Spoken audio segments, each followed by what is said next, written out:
UCT now for more than 10 years. I've been teaching in African studies, then I did my postdoc in Afro-Asian project. My research area at UCT is more about African studies, particularly the Asian scholars, their contribution to in South Africa, Southern Africa. When I finished my PhD, I continued. It's like kind of, it was a break for me, and I continued from masters again, how Turkish actually scholars came and contributed to South African society. They didn't just teach, but they learned the local language. That time it was Afrikaans in Muslim community, and they they became master of Afrikaans. In South Africa, I collected more than 1,000 books, and most of them are about, of course, South African history. Apart from the books, of course, they are because secondary source. We as historians use archival documents. I have much more documents than book. That's why my postdoctoral study is more about this using Asian source for African studies. So the literature I use and I recommended other researchers to use, especially my students in South Africa, to use this unique source to contribute to historiography in South Africa, because unfortunately we are all influenced by Eurocentric historiography and materials, data. But now I think it's time to use these Asian sources in comparative context to contribute to also decolonizing of the archives. The majority of people, they are not aware of the knowledge, the link between Northern Africa, South Africa, and Middle East, or as far as Turkey. And that's my, I think, motivation to donate my collection to Kep Archive.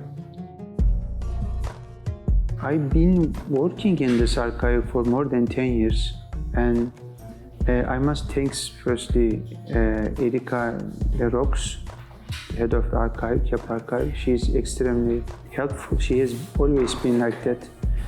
That's why I completed many studies in this archive. I was thinking which place was going to be more accurate for researchers come and use my collection. And then I realized that yes, I'm from UCT, but you must be student to use archive, library. I actually donated many documents in UCT, Jagger library, but they are all gone, unfortunately, after the fire. But today I decided to donate them here for two reasons. One of them, this is a very safe place, extremely safe. It's government building. But other reason, anybody can walk in, they just sign and come and use my archive. I didn't want to just contribute this to students at university, but also other public people in public. So that would be more convenient for everybody.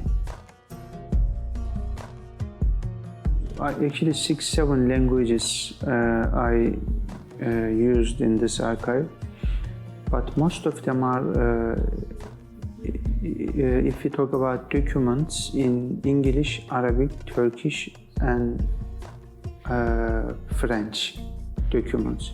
But the books mostly about mostly in Afrikaans, English, Turkish. So we have quite a lot of different books from different countries, but they are all about Africa. That makes it important for us. We come from a very rich history, like Jalaluddin Rumi. All my childhood, I walk around his grave. We remember him, we talk about him. So this lifestyle taught us became kind of philosophic understanding for us to use history, use historical studies as a method of understanding life. History, yes, we have history in our archives, but at the end of the day, it's for human being. At the end, you must realize that it lives in our heart.